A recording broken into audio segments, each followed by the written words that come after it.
வாழ முடியாது.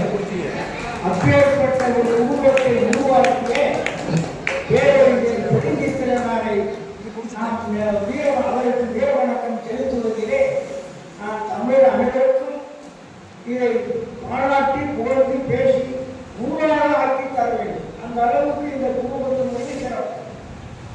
உண்மையிலேயே எனக்கு முதல் இந்த குடும்பத்திலே தொடர்பு ஒளிரன் தான்.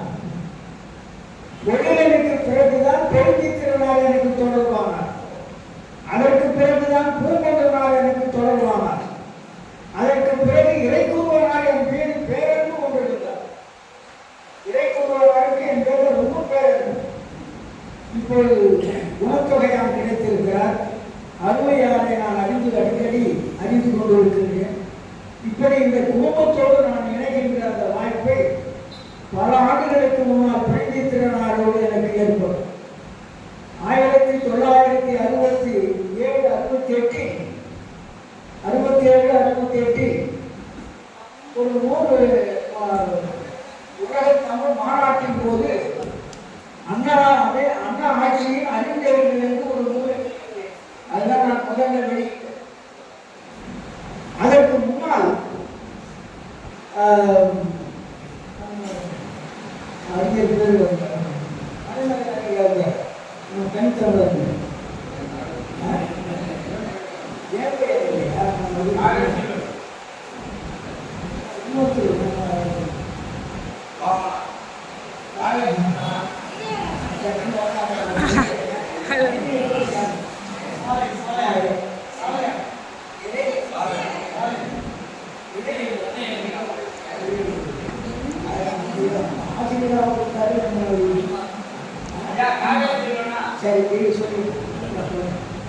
அவர் வந்து இந்த சிவகங்கையில இந்து மேடையை போட்டியில ஒரு கவியரங்கம் நடத்தினார். அந்த கவியரங்கத்துக்கு நான் போயிருந்தேன். அப்பொழுது அவர் தான் சீனா அறிவொளி அந்த கவியரங்கத்துக்கு கடவுள் தாண்டினார். நான் கவிதை கொடுத்தேன். எனக்கு அன்பளிப்பாக தந்த இதழ் தான் தென்பு. அந்த இதழ் நான் அது படித்த உடனே அதாவது பாவலர் பக்கம் அதாவது அந்த பக்கத்தில் எல்லாம் இந்திய பாடமாக நான் ஒரு இந்திய பாடம் எழுதி வச்சிருந்தேன். உடனே அதை அனுப்பினேன். அதற்கு எந்த அறிவும் இல்லாமல் எந்த விதமும் இல்லாமல் உடனே அதை வெளியிட்டு இருந்தார். அப்போது கடவுளுக்கு அந்த ஏழு நடந்தது. பிறகு அவர் வெளியிட்டதோடு இல்லாமல் நான் அந்த அண்ணா ஆட்சியின் அறிஞர்கள் என்ற ஒரு அந்த நூலை அவர் கைப்பற்றி அருமையான திறனாய்வு எழுதி தனித்தமிழ் சொற்கள் இதிலே கடிநடப்புகின்றன என்றெல்லாம் எழுதியிருந்தார். மிகப்பெரிய அருமையான ஒரு திறனாய்வு. அந்த நூலை பாராட்டி சிறிய நூல் தான் பாராட்டி எழுதியிருந்தார். என் வாழ்நாளில் ஒரு இதழுக்கு ஆண்டு கட்டணம் கட்டியது தென்மொழிக்கு மட்டுமே. இதுவரையிலே வேற இதழ் எனக்கு பல இதழ்கள் பற்றியிருக்கிறேன். ஆனால் நான் ஆண்டு கட்டணம் கட்டி வரவழைத்த ஒரே ஒரு இதழ் தென்மொழி இதழ் மட்டுமே. அப்பொழுது அவர் இந்திய போராட்டத்தில் கலந்து கொண்டு தன்னுடைய பணியை இழந்தார். பணியை இழந்த போது ஒரு அறிவிப்பு கொடுத்திருந்தார். அந்த அறிவிப்பு என்னவென்றால், அச்சகம் தொடங்கப் போகிறேன், அதற்கு உங்களால் பொருளுதவி செய்யலாம் போட்டிருந்தார். நான் அப்போது ஒரு அச்சகத்தில் பணியாற்றிக் கொண்டிருந்தேன். அச்சு தொழிலாளியாக, அச்சு கோட்பாளனாக. ஏன்னா அவர் அச்சு கோட்பாளர், நான் அதான் சொல்லுவேன். அச்சு கோட்பாளராக பணியாற்றிக் கொண்டிருந்த போது நாம் 50 ரூபாய், மொத்தமே 50 ரூபாய், அது 10 பேர்கிட்ட வாங்கி அந்த 10 பேருடைய பெயரையும் எழுதி அதை நான் கடலூருக்கு அனுப்பி வைத்தேன்.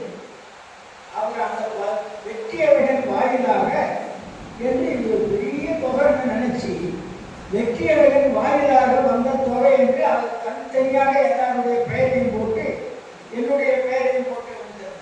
இது எனக்கு ரொம்ப இந்த நேர்மை, அந்த வெளிப்படையான தன்மை, ஒரு தமிழ் பண்பாடு எனக்கு ரொம்ப பிடிச்சிருந்தது. அதனால் அடிக்கடி நான் அவருக்கு தொடர்பு கொண்டே இருந்தேன். ஆனால் இதழை தொடர்ந்து படித்துக் கொண்டிருந்தேன். பிறகு அவர் சென்னைக்கு வந்தார்.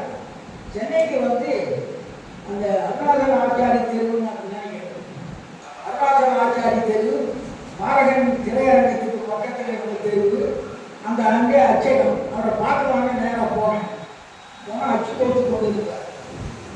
எனக்கு ரொம்ப மகிழ்ச்சி. ஏன்னா நான் ஒரு அச்சு கோப்பாளன், அவரும் அச்சு கோப்பாளனாக இருக்கிறார் என்று எனக்கு கிட்ட போய் ஐயா வணக்கையா நான் தான் வெற்றி அடைகிறேன். அப்படியா வா, இந்த தென்மொழிக்கு பாவேந்தரை பற்றி ஒரு கவிதை ஒன்று எழுதியிருக்கிறேன். நான் ஏற்கனவே பாவேந்தருடைய 100ஆண்டு விழாவுக்காக எழுதப்பட்ட ஒரு கவிதை தான். அதை உடனே கொண்டு போய் ஒரு வாரத்துக்குள்ள அவர் கையில் கொடுத்தேன். அதை வாங்கி முதல் வரியை படித்தார். முதல் வரியை படித்த உடனே என்னை பிடிச்சி கட்டி அணைச்சி, அடடா முருகு சுந்தரம் இருக்காரு, சேலம் முருகு சுந்தரம், அவர் பாவேந்தரை பார்ப்பதற்கு முன்னால் பாவேந்தருடைய அந்த மீசையை பற்றி 22 விருத்தங்கள் எழுதியிருந்தார். பாவேந்தர் மீசையை பற்றி மட்டும் 22 விருத்தங்கள் எழுதி கொண்டு வந்து அவரிடத்தில் கொடுத்தார். நான் அதை படித்தேன். அந்த 22 விருத்தத்திலும் இல்லாத ஒரு வரி உன்னுடைய பாடல்ல முதல் வரியாகவே இருக்கிறது என்றார். என்ன வரி? புத்தகத்தை விரித்து வைத்த புதுமையை போல் மீசை பூந்தமிழின் மீதிலே தனியாத ஆசை. பாவேந்தருடைய அந்த புத்தகம் இந்த இங்கே இப்படி மடித்து வைத்த மாதிரி இருக்கிறது. விரித்து வைத்தவர் புத்தகத்தை விரித்து வைத்த புதுமையை போல் மீசை பூந்தமிழின் மீதிலே தனியாத ஆசை என்று எழுதியிருந்த இந்த ஒரு வரி போது அப்படி அருமையாக அதை வெளியிட்டு மிக பாராட்டி என சிறப்பு செய்தவர். அது மட்டும் இல்லை, எனக்கு அவரும் அச்சு தொழிலாளி, நானும் அச்சு தொழிலாளி இருந்தாலும் ரொம்ப மகிழ்ச்சியாக இருந்தோம். அதற்கு அடுத்து தலைநகர் தமிழ்ச்சங்கத்தோடு தொடர்பு கொண்டு பல போராட்டங்களுக்கு அவர் தலைமையேற்று நடத்தியிருக்கிறார். நாம் அது கூட சேர்ந்து போயிருக்கிறேன். பல காவல் நிலையங்களில் கைதியாக இருக்கிறது. அந்த உலக தமிழ் மாநாடு அம்மா நடந்தது அதுதான் அவரை அடித்தார்கள். அது கடைசி செய்தி. இடையிலே பல ஒரு தேவனைய பாவனர் அறை தொடங்கி அங்கே கூட்டங்களை நடத்தி கொண்டிருந்தார்கள். தலைநகர் தமிழ்ச்சங்கம் ஒரு கூட்டம் நடத்தியது. அந்த கூட்டத்தில் ஐயா பேசினார். என்ன பேசினார் தெரியுங்களா? 1991 பிறகு என்ன பேசினாங்க? ராஜீவ் காந்தியை கொன்றது சரியா? காவல்துறை வண்டியை கொண்டு நிறுத்திட்டு எல்லாரும் ஏறினா வண்டி. அதற்கு முன்னால் அந்த தேவநேய பாவனர் அறையில் கூட்டம் நடத்துவதற்கு காவல்துறை அனுமதி வாங்க வேண்டியதில்லை. அங்கிலிருந்து அதை மூடிவிட்டு பிறகு என்ன செய்தார்கள்? காவல்துறை அனுமதி பெற்றுதான் கூட்டம் நடத்த வேண்டும் என்ற சட்டம் தலைநகர் தமிழ்ச்சங்கத்தாலும் ஐயாவுடைய பேச்சாளர் கிடைத்தது. ஏன் சொல்றேன்னு கேட்டாங்க, இப்படி மேடையிலே, அதாவது இரவிலே தனித்தமிழை வளர்ப்பது, தென்மொழியின் வாயிலாக தமிழருக்கு உணர்ச்சி ஊட்டுவது, தனித்தமிழை பேணுவது, தமிழர் மங்கி கிடக்கின்ற அந்த சோம்பேறித்தனமான தமிழர்களை தட்டி எழுப்புகின்ற வீர உரைகளை எழுதுவது, அருமையான தமிழை பயன்படுத்துவது. என்னென்றால் இந்த சைவ சித்தாந்தத்தில் வருகின்ற ஆன்மீக சொற்களுக்கெல்லாம் தமிழ் சொல்லை என்ன கொடுக்கின்றன? ஆன்மீக சொல்லுகிற சமஸ்கிருத சொல்லுகின்றன. அந்த சமஸ்கிருத சொல்லுக்கெல்லாம் மூல தமிழ் சொல்லை கண்டுபிடித்து அந்த சைவ சித்தாந்த சொல்லுக்கெல்லாம் தமிழ் சொல்லை எடுத்துக்கொண்டிருந்தார். இன்னொன்றையும் அறிவித்தார். நாம் பார்க்கின்ற அகராதிகள் எல்லாம் இருக்கின்ற சொல்லை விட இன்னும் சிற்றூர்களிலே, பேரூர்களிலே வாய்ச்சொல்லாக மக்கள் பேசிக்கொண்டு இருக்கிற சொல் கோடிக்கணக்கிலே இருக்கின்றன. அவையெல்லாம் அகராதிக்கு வந்து சேர வேண்டும், அகராதியாக ஆக வேண்டும். அதற்கு அந்தந்த ஊர் மக்கள் அந்த சொல்லை திரட்டி அனுப்புங்கள் என்று ஒரு வேண்டுகோள் இருக்கிறார். அந்த வேண்டுகோளின்படி பலர் திரட்டி அனுப்பினார்கள். அது என்ன இடையே நின்றுவிட்டது. அருமையான சொல் அந்த சிற்றூர்களிலே பேசப்படுகின்ற தூய தமிழ் சொல். நாம் அதுக்கு வேற சொல்ல தேடிக்கொண்டிருக்கிறோம். சமஸ்கிருத சொல்லை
யார் எடுத்திருக்கிறது? தமிழ் பாசறைங்கிறதுக்கு இப்போ எடுத்துக்கிறார். தமிழ் பாசறைக்கு இப்போ எடுத்துக்கிறது யாருக்கு? உடனே பழக்கருப்பையா சொன்னாரு, அது யாருங்கிறது தேவையில்லை, சரியா தவறா?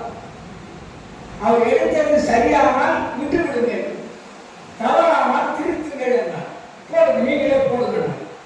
நான் போட்டுக்கிட்டு வந்தேன். கொஞ்ச நேரம் போச்சு ஐயாவுக்கு. ஏன்னா தலைவர் தமிழ்ச்சங்கம் அவர் பழக்கருப்பையா வச்சிருந்த ஒரு அமைப்பு. ஐயா வந்து பிரிஞ்சு திருநாள் இப்படி ஒரு 4 அமைப்புகள் சேர்ந்து அந்த போராட்டத்தை நடத்துகிறோம். செம்மொழி போராட்டம் தான், வேற ஒன்றும் இல்லை. அந்த ஐயா போயிருக்காரு, என்ன சுந்தரராஜே இப்படி போட்டு அறிக்கை கொடுத்துருக்காங்க, அது போட்டாங்கன்னு போயிருக்கு. போய் எடுத்து பார்த்தோம். அவர் கேட்டுருக்கார் பழக்கருப்பையா, என்னங்க ஒரு புலவர் வந்தாரு, இந்த இப்ப எடுத்துட்டு போனாரு, இன்னொரு புலவர் வந்தாரு, அந்த இப்ப போட்டாரு அப்படின்னு. ஐயா கேட்டுருக்காரு, எடுத்தது யாரு, போட்டது யாரு? போட்டவர் நான் தான், வெற்றியாளர்னு சொல்லியிருக்கிறார். வெற்றியாளர் போட்டது தான் சரி அப்படின்னு சொல்லிட்டார். எடுத்தவரை நான் சொல்ல மாட்டேன், தேவையில்லை. ஏன் சொல்றேன்னா, இப்படி பல தொடர்புகள் நம்முடைய பெருந்திறனாரோடு எனக்கு இருந்தது. நான் அடிக்கடி அவரை சந்தித்து கொண்டிருந்தேன். அவருடைய போராட்டங்கள் பெரும்பாலும் போராட்டங்களுக்கு அவர் தான் தலைமை தாங்க. ஏன்னா மற்றவர்களெல்லாம் போராட்டம்னா வரமாட்டாங்க, பாராட்டுனா வருவாங்க, பரிசுனா வருவாங்க. ஆனால் ஏதாவது விருது கேடயம் அது கொடுத்தா கூட போதும், பணம் கொடுக்குறவங்களோட பரவாயில்ல, விருது கேடயம் கிடைக்கிறவங்க வருவாங்க. ஆனால் பெருஞ்சித்திரனாரை போல் தமிழனுக்கு உணர்ச்சி ஊட்ட வேண்டும், அவனை மரவனாக ஆக்க வேண்டும் என்று கருதுகின்ற ஒரு பேரறிஞரை பார்ப்பது அறிவு. அவன் எனக்கு தெரியும் பலர். அதெல்லாம் பதவியில் இருந்த போதெல்லாம் தமிழ் போராட்டத்துக்கு வந்ததில்லை, பதவியில் இருந்த போதெல்லாம் தமிழ் போராட்டங்களுக்கு வந்ததில்லை. நாங்கள் பதவியை விட்டு ஓய்வு பெற்ற பிற்பாடு போராட்டத்துக்கு வந்தவர்கள் எல்லாம் யாரா? அது மட்டும் இல்லை, பதவியில் இருந்த போது அந்த அதை பற்றி கூட பேசுவதில்லை. பேசுவதே பயம், பேசினா வேலை போயிடும், எழுதினா வேலை போயிடும் அப்படின்னு நினைச்சுக்கிட்டு ரொம்ப பேர் வந்து பதவியில் இருக்கும்போது வராதவர்கள் எல்லாம் பதவி, அதாவது ஓய்வு பெற்ற பிற்பாடு தமிழுக்கு உழைக்க வந்தவர்கள் ஏராளம். ஏன்னா தலைவர் தமிழ்ச்சங்க கூட்டங்கள்ல 1000 முறை சொல்லியிருக்கேன். ஒரு முறை சொன்னேன், அதாவது சேத்துப்பட்டில் நடந்தது அந்த கூட்டம். அங்கே தலைவர் வந்து அப்போ சாத்தனார் தலைவராக இருந்தார், தலைமையை கொடுத்தாங்க. அங்கேயே ஒரு கூட்டம் போட்டிருந்தார். அங்கே பேசினேன். என்ன சொன்னா, பெருஞ்சித்திரனார் முனைவர் கிடையாது. அவர் போய் அந்த பல்கலைக்கழகத்திலேயோ கல்லூரியிலோ பணியாற்றல. ஆனால் அவர் பல்கலைக்கழகத்தை விட மிகப்பெரிய பணியை ஆற்றியவர். எந்த பல்கலைக்கழகம் செய்யாத பணியை அவர் செய்திருக்கிறார். அது இன்னும் காலப்போவதும் அது விளைந்து கொண்டிருக்கும், தமிழனை உருவாக்கி கொண்டிருக்கும், கலப்பு தமிழை என்றும் தனித்தமிழாக ஆக்கி கொண்டிருக்கும். அது வேறு. ஆனால் நான் அந்த மேலையை பேசும்போது சொன்னேன், செம்மொழிக்காக போராடுபவர்கள் யார்? தமிழ் புலவர்கள், தமிழ் கவிஞர்கள், தமிழ் புலவர்கள், தமிழ் அறிஞர்கள். செம்மொழிக்காக போராடுபவர்கள் தமிழ் உணர்வாளர்கள், தமிழ் கவிஞர்கள், தமிழ் புலவர்கள், தமிழ் அறிஞர்கள். ஒரு முனைவரும் கிடையாது. அப்போது சொன்னேன், செம்மொழி வந்துவிட்டால் முனைவர்கள் தான் பயனடைவார்கள். இன்னைக்கு அந்த பெருக்கத்துக்கு கூட முனைவர் தான் தேவை. செம்மொழியில பெருக்கத்துக்கு கூட முனைவர் தான் தேவை. ஆனா எந்த முனைவரும் போராட்டத்துக்கு வந்தவங்க கிடையாது. காவல் நிலையங்களில் கைதியாக இருந்தது கிடையாது. தலைநகர் தமிழ்ச்சங்கம் 47 முறை இந்த சென்னை நகரத்துக்குள்ள இருக்கிற அத்தனை காவல் நிலையங்களையும் காலையில 10 மணிக்கு பிடிச்சு போட்டு எங்களை மாலை 6 மணிக்கு தான் அனுப்புவார்கள். அப்படி பல யாரு நான் சொல்ல மாட்டேன். தமிழர்கள் அக்காவுடைய நானும் துறைக்கேன்.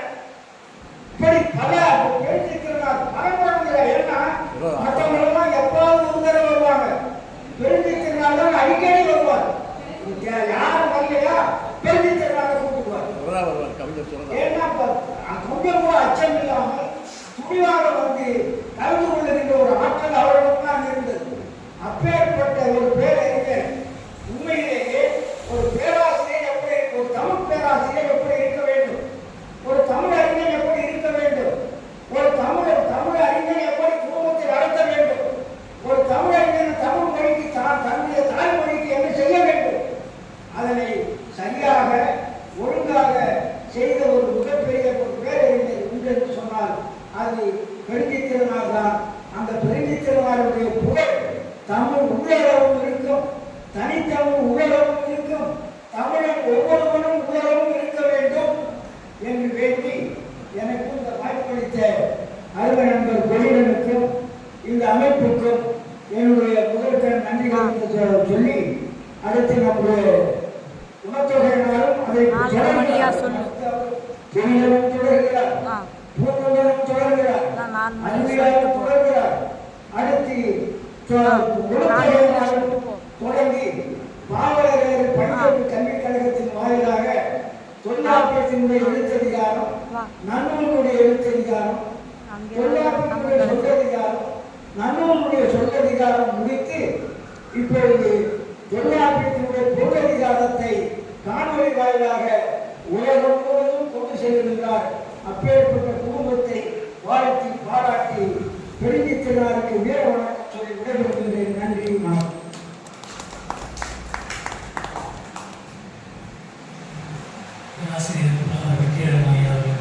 நன்றி. அடுத்து இன்னும் 2 மணி நேரம் ஆகிவிட்டது. சுருக்கமாக ஆளுநரை அவருடைய நினைவுகளை நினைவு கூறுகின்ற வகையிலே அது தொடர்பான செய்திகளை பேசி சொல்லி அடுத்து இந்த எழுத்தடைகள் பற்றியும் பரப்புதல் பற்றியும்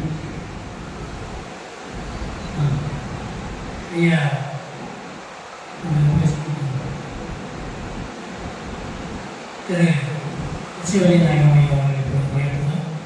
அவர் மிகவும் அவரை பற்றி மிகவும் ஆழ்ந்த தென்மொழி என்பர், நீண்ட நெடுங்காலமாக தென்மொழிக்கு துணை நிற்பார். இங்கே இப்பொழுதும் தொடர்ந்து தமிழ் களத்திற்கும் தமிழ் களத்தினுடைய செயல்பாடுகளுக்கும் அனைத்து வகையிலும் தென்மொழிக்கும் துணையாக நிற்பவர். அவர் இப்போது உரையாற்றுவார். அனைத்து பெருமக்களுக்கும் நன்றி. பணிவான வணக்கத்தை முதற்கண் தெரிவித்துக் கொள்கிறேன். நான் தமிழன் என்ற அடிப்படையில் என் மொழி தமிழ், என் தாய்மொழி தமிழ், அடடா தமிழா உன்மொழித்தேன் உனக்கு அயல் ஏன் என்ற கோட்பாட்டின் அடிப்படையிலே சைதையிலே ஒரு புத்தக கடையிலே பழைய புத்தகத்திலே ஒரு 20 காசுக்கு தென்மொழியிலே ஒன்றினை வாங்கினேன். அப்போது இருந்துதான் எனக்கு தனித்தமிழ் மீது பற்றும் வந்தது. அதற்கு முன் நீலாம்பி கர்மையாருடைய மகள் சிவசங்கரி என்பவர் குடியிருந்த வீட்டிலே நானும் குடியிருந்தேன். அப்போது அந்த நீலாம்பி கர்மையாருடைய ஒரு நூல் தொகுப்பினையும் படித்து பார்த்த பிறகும் எனக்கு அந்த பற்று மீண்டும் துடித்தது. நாம் ஒவ்வொருவருமே தமிழர்கள் அனைவருமே நம்முடைய தாய்மொழி அது உரிமைக்கு உரிய மொழி என்பதை உணர்ந்து கொண்டு அந்த உரிமை மொழிக்கு குரல் கொடுக்க வேண்டும், ஒருபோதும் கை நெகிழ விட்டுவிடக் கூடாது என்ற அடிப்படையில் அதனை செயற்பாட்டில் வீர மறவராக தனிப்பெரும் குரலாக உலக தமிழ் மாநாடு நடைபெற்ற போது கூட அசோகோஸ் என்று சொல்லக்கூடிய ராஜேந்திர சோழன் ஐயா வந்திருந்தார். அந்த தேவநேய பாவலர் அரங்கிலே கூட்டத்திலே கலந்து கொண்டு எல்லோரும் திரளாக நம்முடைய உலக தமிழ் மாநாட்டுக்கு வர வேண்டும் என்றெல்லாம் கேட்டுக்கொண்டிருந்தார். பாவலர் ஐயா இருந்தார். யார் ஒருவர் வந்தாலும் வராவிட்டாலும் நான் தனி ஒருவராக வந்து நிற்பேன், களத்தில் இருப்பேன் என்று சொன்னபடி செய்த பெருமகனார் அவருடைய புகழினை பாடுவதோடு மட்டும் அல்லாமல் அவருடைய செயற்பாட்டுகளை நினைவு கூறுவது மட்டும் அல்லாமல் தமிழன் ஒவ்வொருவனும் எழுதுவதோடு மட்டும் அல்லாமல் பேச்சிலும் அயல் கலக்காமல் பேசுவதுதான் நம் மொழியினுடைய உரிமையும் நம்மையும் காப்பாற்றிக் கொள்ளக்கூடிய வழி என்பதையும் நாம் எல்லோரும் ஒருபோதும் மறந்துவிடக் கூடாது. நாம் தனித்தமிழிலே எழுதுவதோடு மட்டுமின்றி பேசிக்கொண்டு வந்து இருப்போமானால் வேறு திராவிட மொழிகள் கிடைத்திருக்க வாய்ப்பே இல்லை. அதனை போன்றே அயல் மாநிலத்திலிருந்து படைப்படையாக தொகுப்பாக வந்து குவிகின்ற தொழிலாளர்களை பற்றி அல்ல, மற்றவர்களை பற்றி எல்லாம் எண்ணும் போது நாம் தனித்தமிழிலே பேச்சு வழக்கிலும் கடைபிடித்து வந்திருப்போம். ஆனால் அந்த அயல் மாநிலத்தவர்கள் நம் மாநிலத்திற்குள் காலடி வைத்திருக்க மாட்டார்கள் என்பது என்னுடைய தாழ்மையான கருத்து. இதிலே மாபெரும் செயற்பாட்டாளராக விளங்கிய நமது பாவலர் ஐயாவுடைய எழுத்துகள், எழுச்சிமிகு எழுத்துகள் மட்டும் அல்லாமல் அவர் செயற்பாட்டாளராகவே விளங்கியனால் அவருடைய எழுத்துக்களை நாம் மீண்டும் படித்திட, தொகுப்பாக படித்திட நல்கப்படுகிற வாய்ப்பினை நாம் பயன்படுத்திக் கொள்ளுதல் வேண்டும்.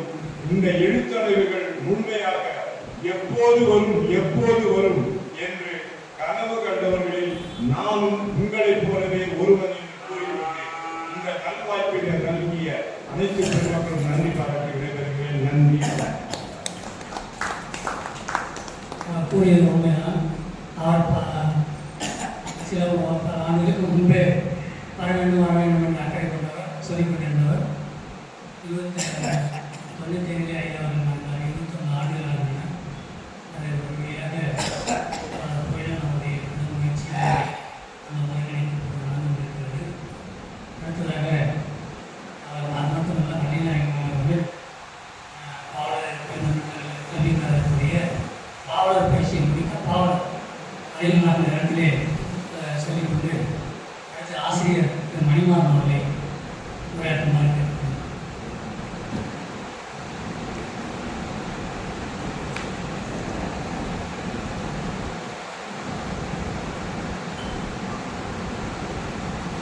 அனைவருக்கும் அன்பான வணக்கம். நான் பேசுறதுக்காக வந்து ஆக்சுவலா கூட வந்து என்ன பேசுறாங்க அப்படின்னு கேட்கணும் தான் வந்தேன். பொதுவா என்னை பொறுத்த வரைக்கும் பேசுறதை குறைச்சிக்கணும், கேட்கறதுல வந்து நம்ம ஞானமா இருக்கணும். அதுதான் எனக்கு என்னுடைய பாடமாக நான் வச்சிருக்கேன். பிறர் பேசுவதை நம்ம கேட்கறது மூலமாவே நம்முடைய அறிவாற்றலை வளர்த்துக் கொள்ள முடியும் அப்படிங்கிற ஒரு கான்செப்ட் எனக்கு எப்பவுமே உண்டு. நான் என்ன முன்னிறுத்தி பேசணும், ஏதாவது கருத்தை சொல்லணும் அப்படின்னு என்னைக்குமே நான் விரும்புவது கிடையாது. அந்த வகையில் பார்க்கும்போது இன்றைக்கு தோழர் அவர்கள் ஐயா அவர்கள் அழைத்தார்கள். பாவலர் அவர்களை குறித்து எனக்கு அறிவும் கிடையாது. இந்த இடத்துக்கு நான் ஒரு 4-5 முறை வந்திருக்கேன். இந்த கூட்டங்கள் நடக்கும்போது எனக்கு ஐயா புலியன் அவர்கள் தான் முதல்ல எனக்கு தெரியும், பழக்கம் கிடையாது, எனக்கு தெரியும்.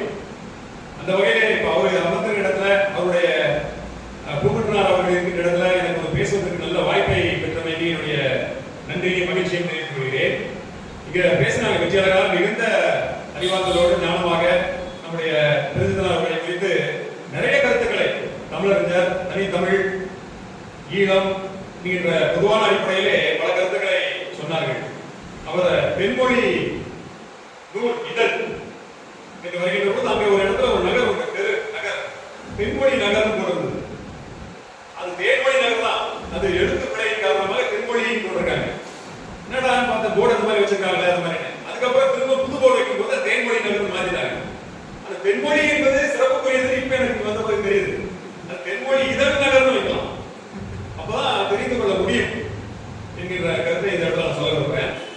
அதே மாதிரி பாவலர் அவர்களை குறித்து பள்ளி பாட புத்தகத்தில் வரணும். இன்னைக்குமே கல்லூரி பாடமா இருக்கட்டும், பள்ளி பாடமா இருக்கட்டும், குறிப்பாக பள்ளி பாட புத்தகத்தில் வரும்போதுதான் எப்படி திருக்குறள் 1ஆவதுல இருந்து இருக்கின்றதோ அதே போல 6 முதல் ஒரு 12 வரைக்கும் எல்லா வகுப்புலையுமே அவரை குறித்த நூல்கள் ஏதாவது ஒரு செய்தி இடம்பெற வேண்டும். அப்போ வந்து நம்ம இடம்பெறும் சொல்றோம், ஒரு தீர்மானம் போட்டு அரசு கிட்ட சொல்லலாம், அரசாங்கம் தான் செய்ய முடியும்.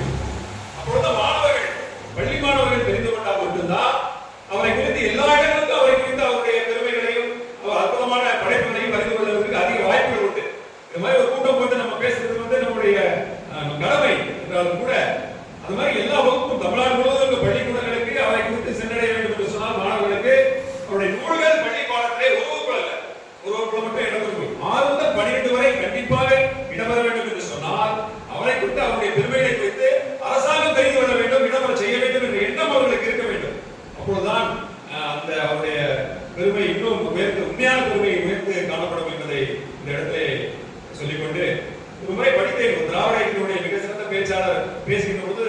குறிப்பிட்டிருந்தார் காமராஜரை குறித்து பேசும்போது.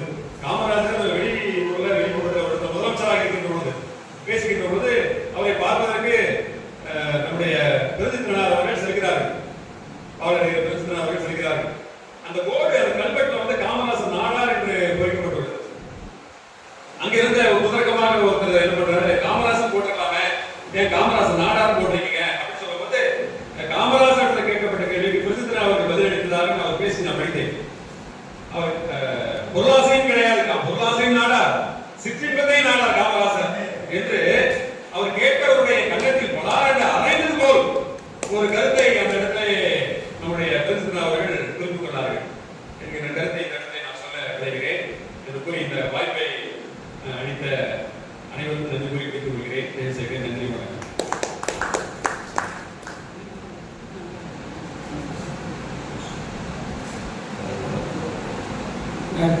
கூடுவாஞ்சேரி திருவள்ளுவர் இலக்கிய கழகத்தினர் பாவலர் திருநாவுக்கரசு அவர்கள் 2 நிமிடம் பேசுவதாக கேட்கிறார். அவரை அழைக்கிறார்.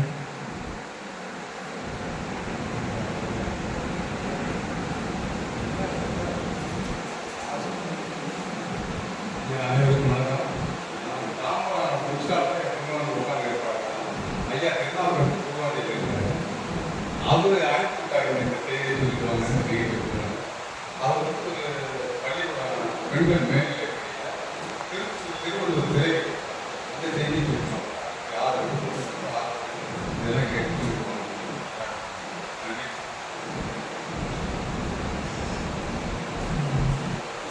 ஐயா வழக்கறிஞர்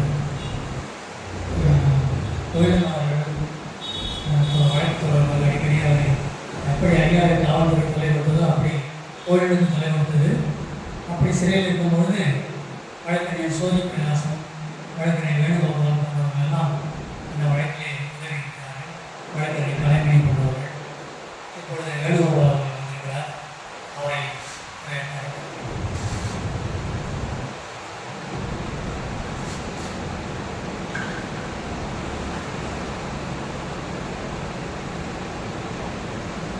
ஐயா பெருஞ்சித்தனாரை பொறுத்தவரை எனக்கு அவர் தற்காலத்திற்குரிய கடித்தமைக்குரிய திருவள்ளுவராக தான் அவர் இதற்காக அம்மையாரை பார்க்கும்போது ஒரு தமிழ் குடும்பத்தோடு சேர்ந்த பாடல்கள் வழியாக நமக்கு ஏற்கனவே அறிமுகமாயிருந்த அம்மையாரை அவர்களை அவ்வையாராக தான் நாம் பார்க்கிறோம். இந்த இந்து ஆளுமைகள் தமிழ் களத்திலே இங்கு இன்னும் நினைவலைகளை பரப்பிக்கொண்டு இருக்கின்ற நிலையில் அடுத்து நம்முடைய செயல் திட்டம் என்ன, நாம் என்ன செய்ய போகிறோம், அதற்கு அடுத்த கட்டமாக நம்முடைய நகர்வுகள் எப்படி எப்படி அமைய வேண்டும் என்பதை பொறுத்து இந்த கலந்துரையாடல் இருக்கவில்லை. அது நன்மை வாய்ந்ததாக ஒரு முன்னெழுச்சியான ஒரு பாய்ச்சலாக இருக்கிறது. ஐயா அவர்கள் 85 ஆண்டு வாக்கிலே அந்த ஐயா சொல்லாங்களை பாடல் கேட்ட அருகில் உள்ள கர்நாடகம் தெருவிலே நான் தாய்மொழி இலக்கிய கழகத்தினுடைய தலைவராகவும் நான் பொதுச் செயலராக இருந்தபோது அப்போது அருமையார் அவர்களை அழைத்து அங்கே நான் அடிக்கடி சந்திக்கக்கூடிய வாய்ப்பு எனக்கு கிட்டியது. அவரை அடுத்து அந்த லால் முகமது தெருவில் இருக்கின்ற அந்த அருகாமையில் இருக்கின்ற மார்க்சிய பெரியாரியல் பொருளுரை கட்சியுடைய நிறுவன தலைவராக இருந்து மறைந்திருக்கின்ற தோழர் பி. ஆணைமுத்து அவர்களையும் மாலாசா வல்லவன் அவர்களையும் தமிழக அவர்களும் சந்திக்கின்ற வாய்ப்பு எனக்கு அந்த காலகட்டத்திலே கிடைத்தது. ஆனால் தொட்டு என்னை பொறுத்தவரையிலே நான் ஒரு 70ஆம் ஆண்டுகளில் இருந்து கடம்பூர் நெல்வயல் சாலையிலே தென்மொழி என்ற இதழ் அங்கு வரும் பொழுதே நான் படித்து கொண்டிருக்கிறேன். ஒரு கவிதையை எப்படி எழுத வேண்டும், எப்படி தமிழரிடையே அது இனிமையாகவும் ஒரு எளிமையாகவும் அது சேர வேண்டும் என்பதற்குரிய ஒரு சிறிய நாட்டங்களாக அது என்னுடைய உள்ளத்தில் பதிந்தது. அப்படியே நடைபெறுகிற கடைசியிலே அவரை நேரடியாக தோழர் சுதர் ஜோதி பிரகாசம் அறிமுகப்படுத்தும் காரியம் காரணமாக தொடர்ச்சியாக அவரை சந்திக்கக்கூடிய வாய்ப்பும் அதனை ஒட்டி அந்த காலகட்டத்திலே ஏற்பட்ட பேரறிஞர் குணாவினுடைய திராவிடத்தால் விழுந்தோம் தமிழின மீழ்ச்சி என்ற நூல்களை பற்றிய திறனாய்வுகளையும் கலந்துரையாடல்களையும் அவர்களிடம் தனிப்பட்ட முறையிலே பேசிய போது எழுந்த எழுச்சி மிக்க கருத்தோட்டங்கள் என்னுடைய உள்ளத்திலே தோய்ந்து பதிந்துவிட்ட காரணத்தினாலே நாங்கள் அவருடைய வாழ்த்துக்களோடு அவரே அப்படி சொன்னார், உலக தொண்டர் முன்னேற்ற கழகமே இருக்கிறதே அதுடன் இணைந்து செயல்படலாமே என்று ஐயா அவர்கள் சொன்னபோது இது தனியாக நாங்கள் தொங்கிக் கொள்கிறோம். ஆனால் அது சார்பாக கூட இருக்க வேண்டிய ஒரு கட்டம் ஆகிவிடும். இப்பொழுது அவர் வாழ்த்துக்களோடு வெங்கடேஸ்வரா திருமணபுரத்திலே திருமணபுரத்திலே படங்கள் பார்க்க இதிலே அந்த தமிழக துவக்க விழா நடந்தது. அப்போது மயிலாடுதுறையிலிருந்து வழக்கறிஞர் ராமதாஸ் அவர்கள் கூட அந்த தமிழ் வழக்கறிஞர் ராமதாஸ் அவர்கள் அந்த காலத்திலேயே வாழ்த்துரைக்க வந்துள்ளார். ஐயாவுடைய வாழ்த்தை நான் மேடையிலே படிக்கக்கூடிய ஒரு வாய்ப்பு கிடைத்தது. அதை தொடர்ச்சியாக எங்களுடைய நடவடிக்கைகளிலும் நடைமுறைகளிலும் அவ்வப்போது கருத்துரையாற்றி செப்பனிட்டு வந்த போதுதான் சில வழக்கு சம்பந்தமான இடர்பாடுகள் இடைஞ்சல்கள் கொலைகள் எல்லாம் நடந்த போது எனக்கு அந்த வாய்ப்பு என்னுடைய வாழ்க்கையினுடைய தளங்களிலும் களங்களிலும் அது மறக்கமுன்னா ஒரு பதியங்களை சென்று இருக்கிறது. அதற்கு காரணமான காரணியாக இருந்து என்னை இப்படி செய்ய வேண்டும் அப்படி செய்ய வேண்டும் என்று சொல்லி கோவை மாநகரில் அப்போது திறந்து விளங்கிய மூத்த வழக்கறிஞர் திராவிட கழக வழக்கறிஞர் கஸ்தூரி அவர்களை எனக்கு அறிமுகப்படுத்தி பல்லடத்தில் இருந்த தமிழரசன் அவர்களை அறிமுகப்படுத்தி நேரையாக மேலே ஊட்டி மன்றத்துக்கு வழக்கு மன்றத்துக்காக செல்லக்கூடிய ஒரு பாதுகாப்பையும் எனக்கு கூட்டி என்னை பின்தொடர்ந்து எனக்கு தக்க பாதுகாப்பு போதைப்பட்டம் சொல்லிவிட்டு சென்றிருக்கிறார். அவர் இவ்வளவு தூரம் நேரடியாக வரமாட்டார், அவருக்கு போகிய ஒரு இது ஏற்பாடு செய்ய வேண்டியது. அவர் அந்த அளவிலே தன்னுடைய மகளை பார்ப்பது போல ஐயா அவர்களை ஒவ்வொரு அடியடியாக விசாரித்து அப்பதான் தொலைபேசிதான் உண்டு விசாரித்து பேஜருக்கு வந்திருந்தது. அவ்வளவுதான் அது செயல்படுத்த அளவில் இல்லை. அப்படி இருக்கும் போது ஒரு கட்டத்திலே பஞ்சுபொதி கிடங்கிலே மேலே மூட்டைகள் அடுக்கின்ற இடத்துல ஒரு சிறிய ஒரு கோயில் ஒரு சின்ன ஒரு விளக்கு, அந்த விளக்கிலே கூட கயிறு தங்கி மறைந்து இருந்து அவர்கள் திசை திருப்பி விட்டு நாங்கள் எல்லாம் போய் அங்கு சென்று வழக்கு எப்படியாவது போய் முன்னிலையாக வேண்டும், நம்முடைய கருத்தை எடுத்து வைக்க வேண்டும் என்று அந்த அளவிலே அப்போது விறுவிறுப்பாக செயல்பட்ட காலகட்டம். அப்போதுதான் கோவை ஞானியை சந்திக்கக்கூடிய வாய்ப்பு கூட எனக்கு கிடைத்தது. அவரிடம் உரையாடல் கூட. ஏனென்றால் என்றைக்கும் மிக முக்கியமான காரணமாக தேவைப்படுவது இன்றைக்கு உண்மையான தமிழ் தேசிய கூறுபாடுகளை உள்ளடக்கிய ஒரு இயக்கம் இங்கே வலுவடைய வேண்டும். ஐயா அவர்களுடைய விருந்தினார் ஐயா அவர்களுடைய தரவுகளை நம்முடைய தொகுப்பாக கலெக்டர் மார்க்ஸ் சென்டர்ஸ் கலெக்டர் தொகுப்பு, அதே போல ஐயாவுடைய தென்மொழி தொகுப்புகளை பகுதியாக இந்த கால இளைஞர்கள் படிக்க வாய்ப்பில்லாத நிலையிலே நிறைய இளைஞர்கள் தமிழ் தேசியத்தை தேக்கி வைத்துக் கொண்டு அதை தாங்கிக் கொண்டு சரியான அமைப்பு ரீதியாக திரட்டப்படாமல் இருக்கிறார்கள் காலகட்டம். அவருக்கு சரியான ஒரு சுழிமுறையை ஐயாவுடைய தரவுகளுடைய தொகுப்பு முன்வெளிப்பு திட்டத்தின் கீழே இந்த தென்மொழி அவையகம் அமைத்து அதை செம்படிக்க அதை தொடர்வார்களானால் எதிர்காலத்திலே ஒரு விடயத்தை கிடைத்தது போல தமிழ் தேசத்தினுடைய கூறுபாடுகளுடைய தொகுப்புகள் அடுத்த கட்டமாக அதை தொடர்ச்சியாக பொறியிடவனுடைய தொகுப்புகள் அதனுடைய தொடர்ச்சியாக பூங்குறனுடைய தொகுப்புகள் ஒரு குடும்பத்தினுடைய ஆய்வகமாகவே இந்த தமிழ் களம் விளங்க வேண்டும். கண்ணிகரற்ற இளைஞர்கள் தமிழ் தேசத்தை உள்வாங்கிக் கொண்டு எப்படி உண்மையான தமிழ் தேச எப்படி ஜாதிய மதம் பற்றங்களை மறுதளித்து அது எப்படி கால் போல் கொள்ள வேண்டும் என்று தமிழர்களுக்கு ஊட்ட வேண்டும். இந்த அரசியல் கட்சி வணிக அரசியல், தொழிற்சங்க வணிக அரசியலுக்கு அப்பாற்பட்டு உளமார்ந்த கருத்துக்குரியவராக கருதுகோள் அரசியலாக தமிழ் தேசத்தை உள்வாங்கிக் கொண்ட கருதுகோள் அரசியலாக பரிணமிக்கக்கூடிய ஒரு அடிப்படை கட்டுமானத்தை பெருஞ்சுக்கனார் அவர்கள் நம்மளுக்கு காட்டிவிட்டு சென்றிருக்கிறார்கள். அவருடைய தொகுப்புகளை முன்வெளிக்கு திட்டத்தின் கீழ் பரிசு பதிப்பாகவும் சரி மலிவு பதிப்பாகவும் இல்லாமல் ஒரு முன்வெளிக்கு திட்டத்தின் கீழே தென்மொழி தொகுப்புகளையும் அல்லது ஐயா அவர்களினுடைய கட்டுரை தொகுப்புகளையும் எப்படி கணிச்சார தொகுப்புகள் வந்தது போல ஐயா அவர்களுடைய தென்மொழி தொகுப்புகளுடைய அமைந்த கட்டுரை தொகுப்புகளையும் நீங்கள் முன்வைக்கு திட்டத்தின் கீழே பழைய தொகுப்புகளை எல்லாம் நான் தென்மொழி தொகுப்புகளை முன்னே ஒரு முதல் பகுதி இரண்டாவது பகுதி எல்லாம் வாங்கி பயனடைத்திருக்கிறேன். ஆனால் தற்போது புதியமையாக இப்போதையெல்லாம் ஐயா அவர்கள் அவர்களுடைய கட்டமைப்பின் புத்தக அமைப்பின் பார்க்கும் பொழுது நான் அதை வேறு மாதிரியான அட்டை அமைப்பிலே வாங்கியிருக்கிறேன்.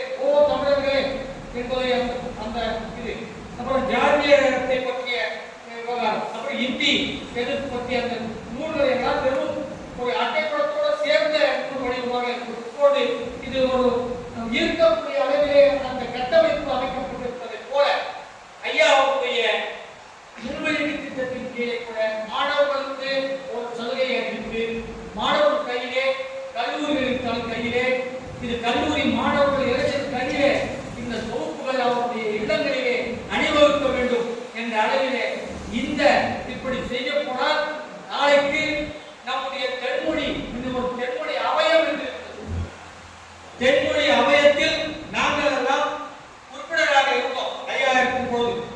அதற்கு பின் தென்மொழி அவயத்தை நாம் குறைந்தபட்சம் சென்னை நகரத்திலே தென் சென்னை அளவிலே வட சென்னை அளவிலே ஒரு மைய சென்னை அளவிலே கூட 3 மண்டலமாக பிரித்து கூட 4 மண்டலமாக பிரித்து கூட தென்மொழி அவயத்தை மீண்டும் நாம் கட்டமைக்கக்கூடிய ஒரு அமைப்பு ரீதியாக கட்டமைக்கக்கூடிய ஒரு கடப்பாடு நம் முன்னிலே இருக்கிறது என்பதை நான் இந்த கலந்துரையாடல் வாயிலாக எனது கருத்தை நான் முன்வைக்கிறேன். இரண்டாவதாக ஒவ்வொருவரும் யாராரோ அரசியல் வகுப்புகள் நடத்தி கொண்டிருக்கிறார்கள், குழப்பிக் கொண்டிருக்கிறார்கள், குட்டையிலே மீன் பிடித்துக் கொண்டிருக்கிறார்கள், என்னென்னவோ நடந்து கொண்டிருக்கிறது.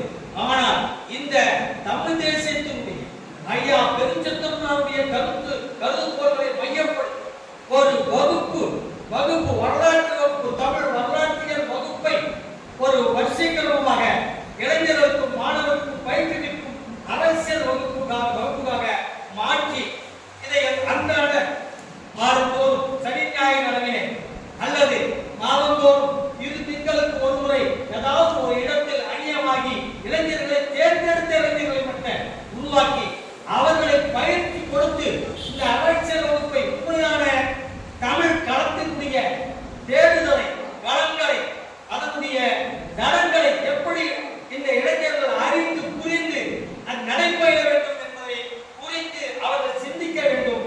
அந்த அடிப்படையிலே தென்மொழி அவயத்தை மீண்டும் புதுப்பித்து அந்த சென்னை மாநகராலய முதலில் துவக்கத்தை நடத்தி 4 மண்டலமாக சென்னை மாநகரத்தை பிரித்து, ஏனென்றால் அந்த பக்கம் மாதவத்தின் முனையிலே வளர்ந்து பெருகி போய் கொண்டிருக்கிறது, இந்த பக்கம் சோழிங்கநல்லூரை தாண்டி தென் சென்னை வளர்ந்து கொண்டிருக்கிறது, மைய சென்னை அங்கே எங்கோ நலம்பூர் பக்கம் போய் கொண்டிருக்கிறது.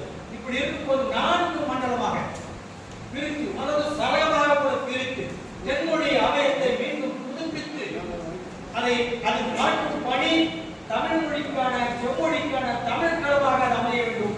தமிழ் களத்தின் முனைப்பான ஒரு வாய்ப்பாகவும் வேலையாகவும் கடமையாகவும் அந்த தமிழ் வரலாற்றியல் வகுப்புகளை தமிழ் வரலாற்றியல் பேருரைகளை சனி ஞாயிறுகளில் இந்த நாள் தேர்ந்தெடுத்த இளைஞர்கள் தேர்ந்தெடுத்த ஈர்ப்புள்ள மாணவர்களுக்கு நடத்திடும் முகத்தான் நம்முடைய கருதுகோள்கள் நம்முடைய காலடி சுவடுகள் அந்த இளைஞர்களுக்கு எதிர்காலத்தில் வழிகாட்டும் விதமாக அமையும்.